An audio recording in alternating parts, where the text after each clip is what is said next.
Auto డ్రైవర్లతో BRS రాజకీయం చేస్తోందన్నారు మంత్రి పొన్నం ప్రభాకర్. కరీంనగర్ జిల్లాలో అభివృద్ధి పనులను ప్రారంభించారు. గతంలో సకల జనుల సర్వే పారదర్శకంగా నిర్వహించలేదని, అందుకే ప్రజాపాలనలో 6 గ్యారెంటీలకు ప్రజల నుండి దరఖాస్తులు స్వీకరించామన్నారు. డేటా ఎంట్రీ పూర్తి చేసిన తర్వాత అర్హత కలిగిన వారికి పథకాలు అమలు చేస్తామన్నారు. మిగులు బడ్జెట్ ఉన్న తెలంగాణను అప్పుల కుప్పగా మార్చింది కేసీఆర్ కాదా అని ప్రశ్నించారు.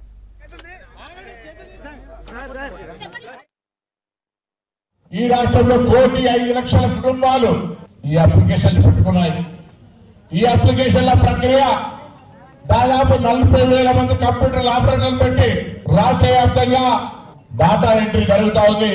జనవరి 25-27 వరకు 1,05,00,000 మంది యొక్క డాటా ఎంట్రీ అవుతుంది. అయిన తర్వాత వెంటనే ఎవరైనా మెసేజ్ కూడా వాళ్ళే కూడా తీసుకొని అందరికీ ఇవ్వాలనేటువంటి ఆలోచన ప్రభుత్వం ఉంది. వాళ్ళే సోళ్ళే కొడుకు పేరు సోమలింగం అని నెల రోజులుగా కాకముందే మేము 420 ట్రాన్స్ఫర్ తీసామన్నమాట. ఈ రాష్ట్ర ప్రభుత్వం అసలు బడ్జెట్ వచ్చింది 10 సంవత్సరాలు తెలంగాణ వచ్చిన తర్వాత మిగులు బడ్జెట్ సర్పంచ్ డబ్బుతో ఇస్తే 7 లక్షల కోట్లు అప్పు చేసి ఇలా ఈ రాష్ట్రాన్ని అప్పుల బారు చేసినటువంటి మాట మీ అందరికీ చూస్తా ఉన్నారు. ఇవన్నీ ఉన్నాయి. ఒకవైపు పల్లెటూళ్ళ మొత్తం తెలంగాణ అక్కా చెల్లెలంతా బస్సులలో ఫ్రీ పోయి సంతోషంగా వీళ్ళ చల్లగుండగా అంటుంటే టీఆర్ఎస్ పార్టీ కడుపులు మండి ఆటోలను రెచ్చగొట్టి ఎట్లా మహిళలకు బస్సు ఫ్రీ ఇస్తారు, మా ఆటోల జీవితాలు ఖరాబ్ అయ్యంటున్నారు. ఆటోలకు బస్సు ఫ్రీ ఇచ్చిన ఆటోలకు వ్యతిరేకమా? వాళ్ళకేమున్నా మీ సమస్య పరిష్కరించే బాధ్యత మాది.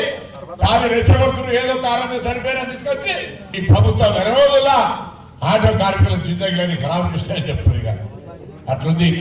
అందుకే తప్పకుండా మీరందరూ ఏ విశ్వాసం పొందంటే 10 సంవత్సరాలుగా స్వేచ్ఛ కావాలని, ఏదైనా తప్పు జరుగుతానికి హక్కు ఉండాలని, ఏదైనా ప్రభుత్వం యొక్క కార్యక్రమాలు తిరగాలని, ప్రజాస్వామ్యంగా ఉండాలని కోరుకున్నారో ఆ మార్పు జరిగింది. ప్రజాస్వామ్యంగా ప్రజల పాలన వచ్చింది. కాంగ్రెస్ పార్టీ అధికారంలోకి వచ్చింది. మీ ఆలోచన మేరకే వచ్చిందనే వాళ్ళకి సందర్భంగా